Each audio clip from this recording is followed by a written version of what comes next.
Japan airlines की flight 123 Tokyo से इतामी airport के तरफ आगे बढ़ रही थी। इस फ्लाइट में 509 यात्री और 15 क्रू मेंबर्स सवार थे। उड़ान के कुछ ही मिनट बाद विमान को एक गंभीर समस्या का सामना करना पड़ा। विमान तेजी से नियंत्रण से बाहर हो गया और पायलटों के पास बस थोड़ा सा ही नियंत्रण बचा था। यात्री घबराहट में थे और पायलट विमान को सुरक्षित उतारने की पूरी कोशिश कर रहे थे, लेकिन समय तेजी से बीत रहा था और पहाड़ सिर्फ कुछ ही मिनट की दूरी पर था। विमान की पूंछ का हिस्सा टूट चुका था और केबिन में हवा का दबाव तेजी से कम हो रहा था। यात्रियों के चेहरे पर डर और घबराहट साफ दिखाई दे रही थी। कॉकपिट में पायलट हर संभव प्रयास कर रहे थे कि वे विमान को नियंत्रण में ला सकें, लेकिन विमान लगातार नीचे की ओर जा रहा था। चारों तरफ चीख पुकार और अफरा तफरी मची हुई थी। क्या पायलट विमान को सुरक्षित लैंडिंग करवा पाएंगे या यह दिन एविएशन के इतिहास में एक और काला अध्याय बन जाएगा? चलिए इस अनकही और रोमांचक कहानी के रहस्यों से पर्दा उठाते हैं।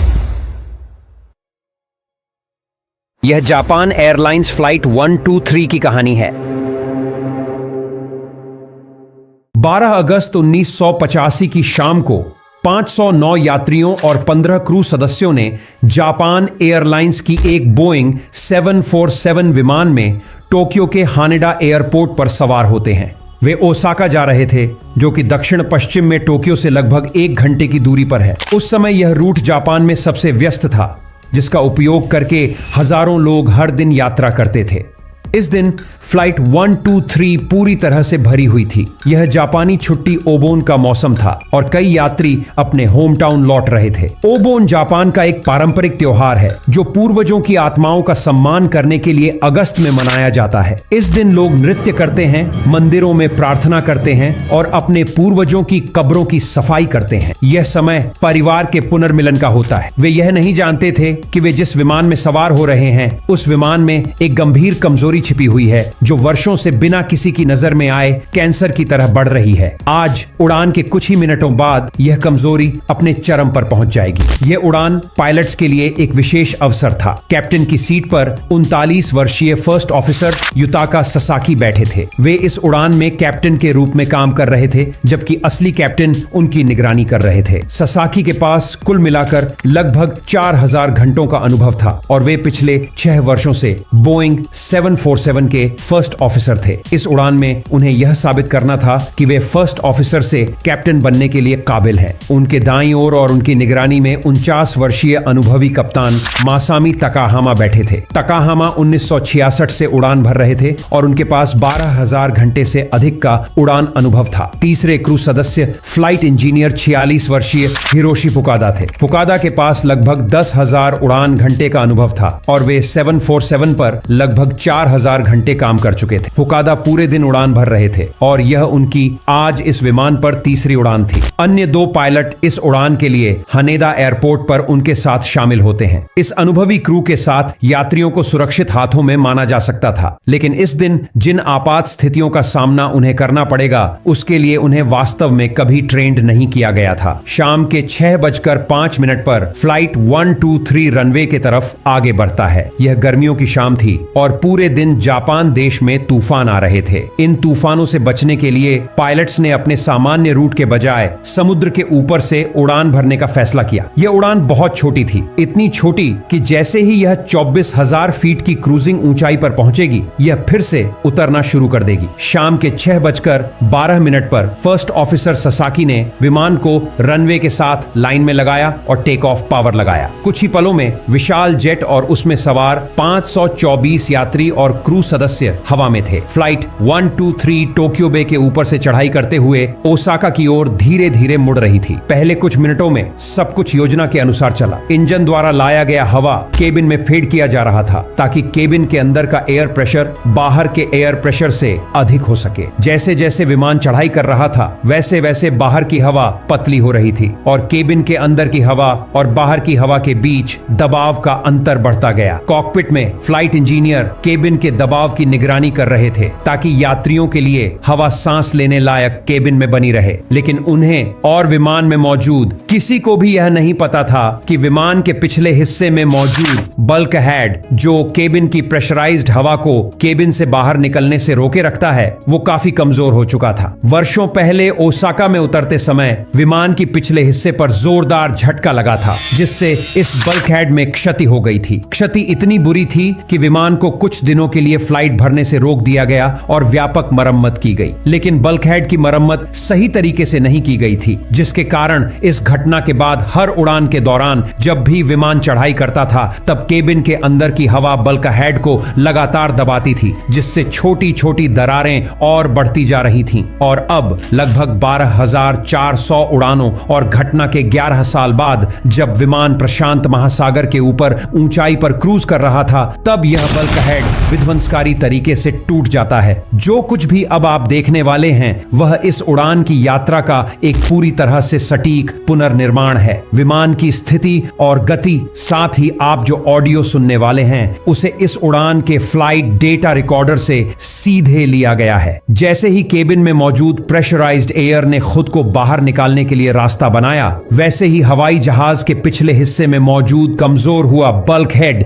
एक धमाके के साथ विमान से अलग टूट कर निकल जाता है। केबिन के अंदर अचानक से हंगामा मच जाता है। बल्क हेड टूटने से विमान के अंदर का दबाव अचानक कम हो जाता है, जिससे पीछे का हिस्सा क्षतिग्रस्त हो जाता है। इस दुर्घटना में विमान की टेल का हिस्सा भी टूट जाता है, जिसमें महत्वपूर्ण कंट्रोल सिस्टम होते हैं। हाइड्रोलिक सिस्टम काम न करने के कारण पायलट्स के पास विमान के रडर, एलिवेटर्स और एयरलॉन को नियंत्रित करने का कोई तरीका नहीं बचा। बल्कहेड के टूटने के बाद हाइड्रोलिक सिस्टम की विफलता के कारण पायलट्स के पास कोई वैकल्पिक तरीका नहीं था जिससे वे विमान को सुरक्षित रूप से लैंड कराए। यात्री केबिन में जो भी चीज बंधी नहीं थी वह बाहर की ओर जाने लगी। ऑक्सीजन मास्क तुरंत गिर गए और यात्रियों ने जल्दी से उन्हें अपने चेहरों पर लगा लिया। कॉकपिट में डीकंप्रेशन का अलार्म बजने लगता है। कैप्टन ने तय किया कि उन्हें तुरंत टोक्यो लौटना चाहिए और वहां लैंड करना चाहिए। उन्होंने ट्रांसपॉन्डर में स्क्वॉक कोड 7700 सेट किया, जो कि यूनिवर्सल डिस्ट्रेस सिग्नल है। फिर उन्होंने फर्स्ट ऑफिसर को विमान को दाईं ओर मोड़कर टोक्यो की ओर वापस ले जाने का निर्देश दिया। लेकिन जैसे ही विमान दाईं ओर मुड़ा, विमान झुकने लगता है।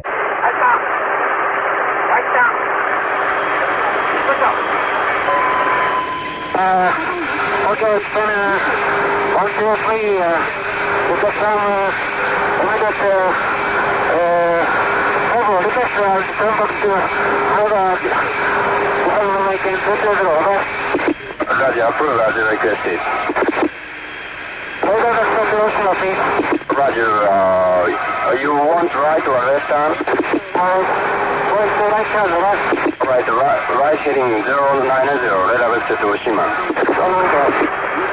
फर्स्ट ऑफिसर ने कई बार विमान को सीधे पंखों के स्तर पर लाने की कोशिश की, लेकिन वे हर बार नाकामयाब साबित होते हैं, क्योंकि विमान की हाइड्रोलिक सिस्टम जो फ्लाइट कंट्रोल को शक्ति देती है, उसने दबाव खो दिया था, जिसका मतलब यह है कि पायलट केवल विमान को इंजन के जरिए ही कंट्रोल कर सकते थे। फ्लाइट इंजीनियर ने देखा कि सभी हाइड्रोलिक सिस्टम्स कुछ ही सेकंडों में पूरी तरह बेकार हो गईं। कैप्टन ने फ्लाइट इंजीनियर से पूछा कि क्या वास्तव में हाइड्रोलिक प्रेशर शून्य हो गया है।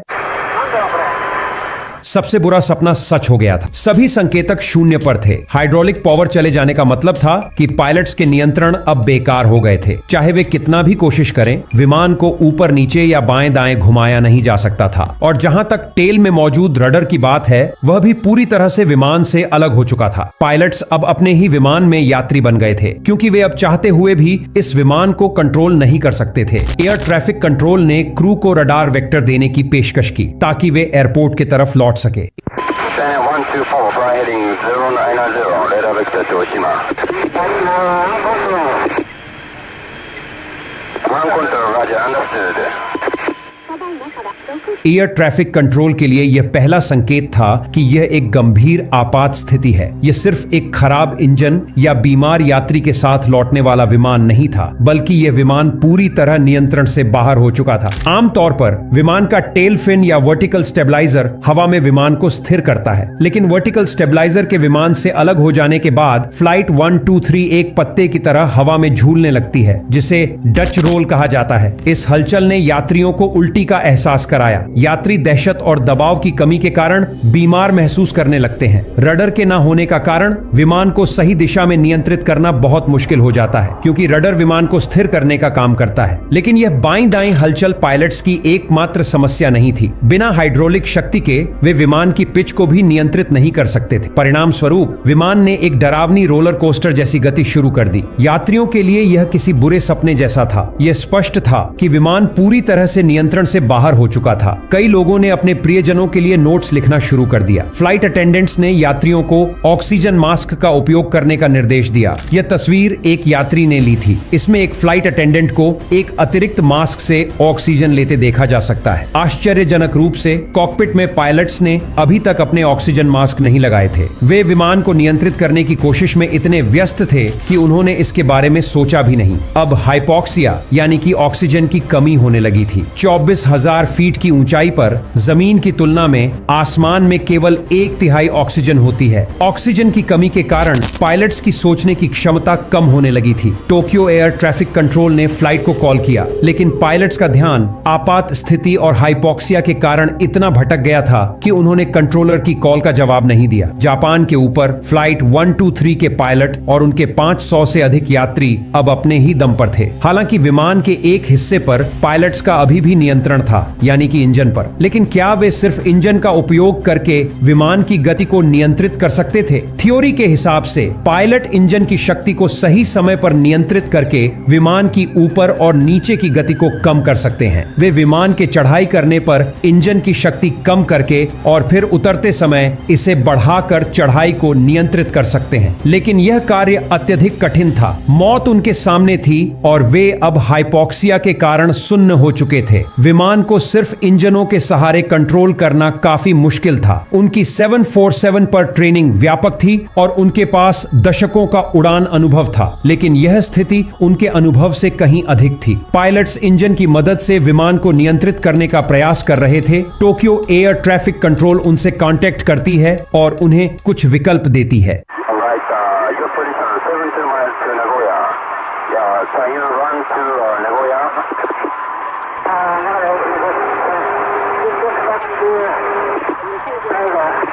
कैप्टन ने फैसला किया कि वह नागोया के बजाय हनेदा एयरपोर्ट लौटना चाहेंगे, जो कि पास में था। हनेदा एयरपोर्ट बड़ा था और वहां अधिक आपातकालीन सेवाएं थीं। उन्हें अपने 509 यात्रियों के लिए हर संभव मदद की आवश्यकता थी। कंट्रोलर ने कैप्टन की आवाज में तनाव सुना और उनकी कार्यभार को हल्का करने के लिए उन्हें जापानी में बात करने की अनुमति दी। इस बीच फ्लाइट इंजीनियर ने इंटरफोन के माध्यम से विमान के पिछले हिस्से के बारे में फ्लाइट अटेंडेंट्स से बात की। वे यह जानने की कोशिश कर रहे थे कि क्या हुआ था। इस समय तक पायलट्स को विमान को हुए नुकसान के बारे में कुछ भी नहीं पता था।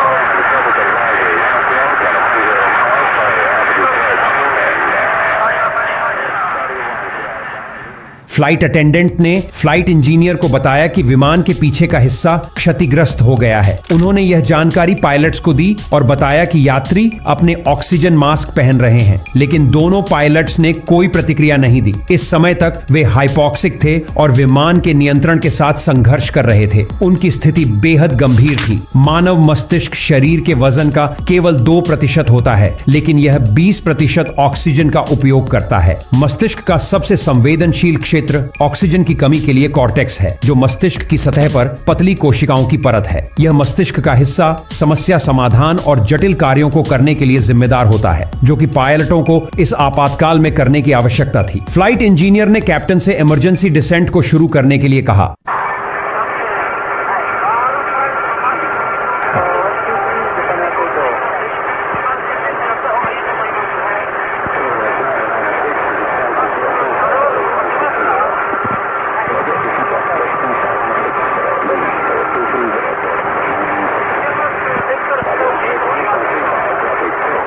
इस बार पायलट्स ने जवाब दिया और सहमति जताई कि उन्हें अपने ऑक्सीजन मास्क पहनने और तुरंत उतरना शुरू करने की आवश्यकता है, लेकिन ऐसा नहीं हुआ। सोचने में असमर्थ क्रू ने विमान के नियंत्रण के साथ अपना संघर्ष जारी रखा। थ्रस्ट लीवर की गतिविधियों का सावधानी पूर्वक समय निर्धारण करके पायलट्स ने विमान की गंभीर फुगोइड गति को कम करने में कामयाबी हासिल की। यह उनकी स्थिति में एक महत्वपूर्ण सुधार था और क्रू के लिए आशा का स्रोत था। उन्होंने अब साबित कर दिया था कि वे केवल इंजनों का उपयोग करके विमान की ऊंचाई को नियंत्रित कर सकते थे, लेकिन उन्हें यह भी पता था कि किसी हवाई अड्डे तक पहुंचने के लिए सिर्फ ऊंचाई बनाए रखना ही काफी नहीं होगा। जापान एयरलाइंस ने पायलट्स से उनके स्थिति के बारे में पूछा, क्योंकि जापान एयरलाइंस कंपनी को एयर ट्रैफिक कंट्रोल से सूचना मिली थी कि विमान संकट में है।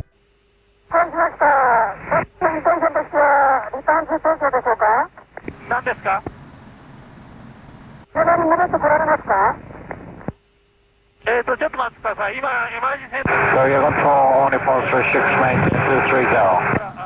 Nippon 36, Tokyo control, roger. このままモニターしておいてください。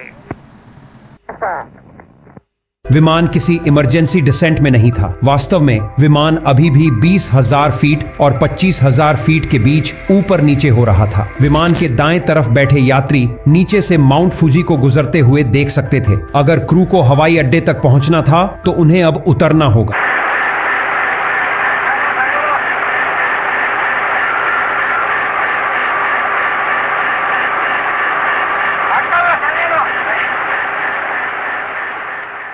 first officer ने पूरे बल से कंट्रोल कॉलम को आगे की ओर धकेला, लेकिन कोई फायदा नहीं हुआ। ऐसा लग रहा था कि पायलट्स के कितनी भी कोशिश करने पर भी विमान को उतरने में कामयाबी नहीं मिल रही थी। उन्हें कुछ अलग प्रयास करना होगा। तभी फ्लाइट इंजीनियर को एक विचार आया।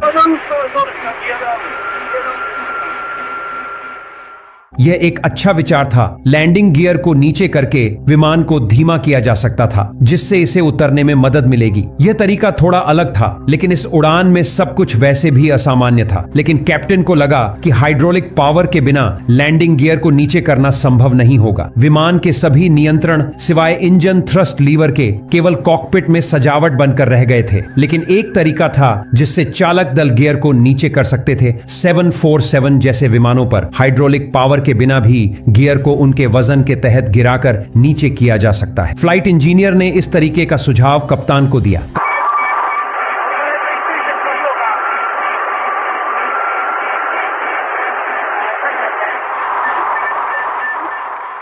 कप्तान को यकीन नहीं था कि अभी गियर को नीचे करना चाहिए या नहीं। वे और फर्स्ट ऑफिसर विमान को स्थिर करने की कोशिश कर रहे थे और किस्मत से वे कुछ सफलता भी पा चुके थे। पायलट्स ने वैकल्पिक गियर एक्सटेंशन विधि आजमाई। धीरे धीरे 747 का विशाल लैंडिंग गियर नीचे गिरने लगा। अब वे इंजन का उपयोग करके विमान को हानेदा एयरपोर्ट की ओर वापस ले जाने की कोशिश करने वाले थे। फर्स्ट ऑफिसर ने विमान के बाएं इंजन को फुल पावर पर धकेला और दाएं इंजन का पावर कम किया। विमान एक तरफ से दूसरी तरफ झूलता रहा, लेकिन धीरे धीरे विमान टोक्यो की ओर मुड़ने लगा। जैसे ही विशाल विमान ने अपना मोड़ लिया, टोक्यो कंट्रोल ने फिर से चालक दल से संपर्क करने की कोशिश की।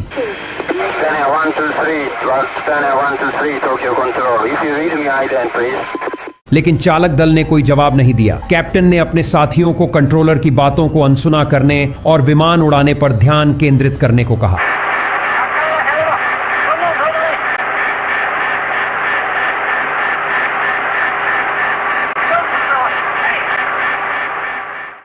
इंजन की शक्ति को कम करके और गियर को पूरी तरह से बढ़ाकर विमान आखिरकार उतरने लगा। टोक्यो छोड़ने के बाद पहली बार विमान अब 20,000 फीट नीचे पहुंचा था। कुछ और 1000 फीट नीचे हवा में पर्याप्त ऑक्सीजन होगी ताकि पायलट सांस ले सकें। इस बिंदु पर वे शारीरिक और मानसिक रूप से थके हुए थे और हाइपॉक्सिक स्थिति में थे। वे यह नहीं सोच पाए कि किस इंजन के थ्रस्ट लीवर को उच्च शक्ति पर रखा जाए ताकि टोक्यो की ओर मुड़ते समय घुमाव को रोका जा सके। इसके बजाय उन्होंने सभी इंजनों की शक्ति को कम कर दिया। उन्होंने जिस घुमाव को टोक्यो की ओर जाने के इरादे से शुरू किया था, वह अब पूरी तरह से जारी रहा। केबिन में यात्रियों की ऑक्सीजन सप्लाई समाप्त होने लगी थी। अगर पायलट विमान को जल्दी से 10,000 फीट पर नहीं ला सके तो वे भी हाइपॉक्सिक हो जाएंगे। जमीन पर दर्शक देख रहे थे कि 747 उनके ऊपर आकाश में उड़ रहा था। कुछ लोगों ने विमान की तस्वीरें ली। इन धुंधली तस्वीरों के बावजूद गायब टेल को साफ साफ देखा जा सकता है। यह स्पष्ट था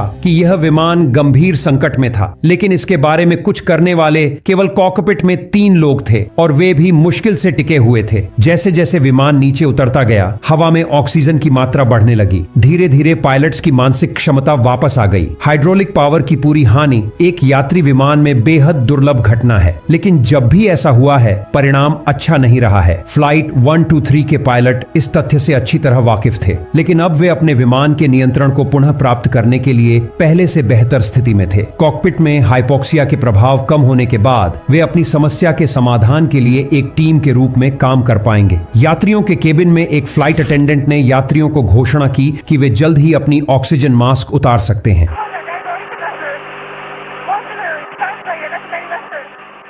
लेकिन इस सुरक्षित ऊंचाई पर आने के बावजूद एक नया खतरा सामने आया। विमान के ठीक सामने एक विशाल पर्वत श्रृंखला थी।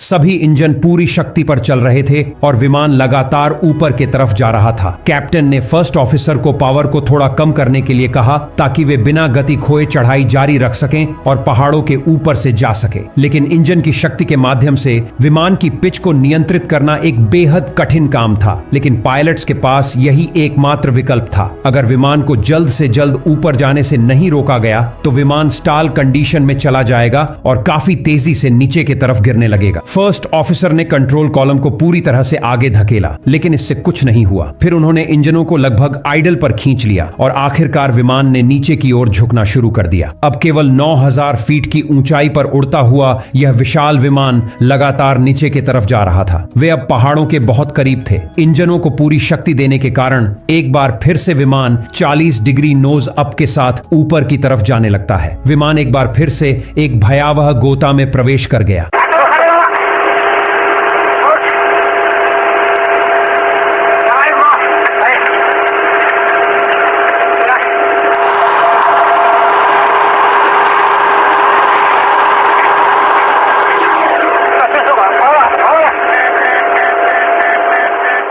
पायलट जानते थे कि सिर्फ इंजन का पावर कम या ज्यादा करने से काम नहीं चलने वाला है। अपने जेट और उसमें सवार 521 यात्रियों और चालक दल को बचाने का कोई मौका पाने के लिए उन्हें कुछ अलग करना होगा। एक गवाह ने बाद में जमीन से विमान की चालों का वर्णन एक लड़खड़ाते शराबी की तरह किया। फर्स्ट ऑफिसर ने फ्लैप्स को नीचे करने का सुझाव दिया ताकि विमान का स्पीड कम किया जा सके, लेकिन बिना हाइड्रोलिक पावर के फ्लैप्स को नीचे करने का एकमात्र तरीका विमान की बैकअप इलेक्ट्रिकल सिस्टम के माध्यम से था। पायलटों ने सिस्टम को सक्रिय किया और फ्लैप्स को नीचे करना शुरू किया। धीमी गति से फ्लैप्स धीरे धीरे विस्तारित होने लगे। फर्स्ट ऑफिसर ने विशाल विमान को नियंत्रण में लाने के लिए अपना प्रयास जारी रखा और इस बार यह प्रयास काम करता हुआ लग रहा था। थ्रॉटल्स के मूवमेंट्स को सावधानी पूर्वक समय पर समायोजित करके उन्होंने विमान की रोलर कोस्टर गति को रोक दिया। चालक दल अब पूरी तरह से होश में थे और उनका दिमाग अब हाइपोक्सिया द्वारा सुस्त नहीं था। उन्हें अब जल्द से जल्द हवाई अड्डे पर लौटना होगा। वे विमान की हिंसक चालों से इतने विचलित हो गए थे कि उन्होंने पूरी तरह से यह ट्रैक खो दिया था कि वे कहां थे और वे अब टोक्यो से कितनी दूर थे। फ्लाइट इंजीनियर ने नियंत्रक से पूछा कि उनका एग्जैक्ट लोकेशन कहां है।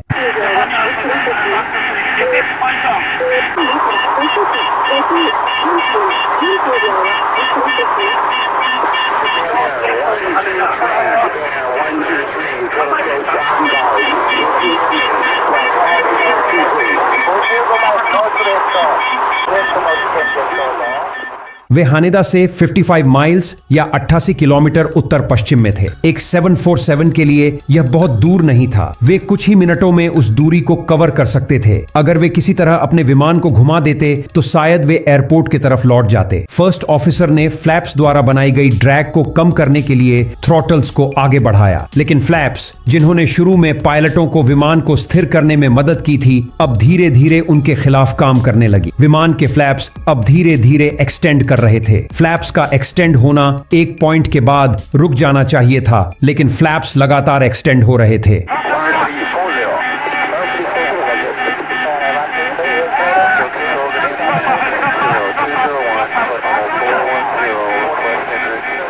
लेफ्ट विंग्स का फ्लैप राइट विंग्स के फ्लैप्स के मुकाबले ज्यादा एक्सटेंड हो जाता है, जिसके वजह से लेफ्ट साइड में ज्यादा लिफ्ट पैदा होने लगता है, जिसके वजह से विमान का लेफ्ट विंग हवा में उठ जाता है और तेजी से पहाड़ों की ओर फिसलने लगता है। धीरे धीरे विमान का कंट्रोल पायलट्स के हाथों से निकलने लगता है। विमान 18,000 फीट प्रति मिनट की दर से नीचे गिरने लगता है, जो सामान्य दर से 10 गुना ज्यादा है। पायलट्स ने पूरी ताकत से कंट्रोल्स को पीछे खींचा, लेकिन तब तक बहुत देर हो चुकी थी। राइट विंग्स और बाहरी इंजन पहाड़ी से टकराकर विमान से अलग हो गए।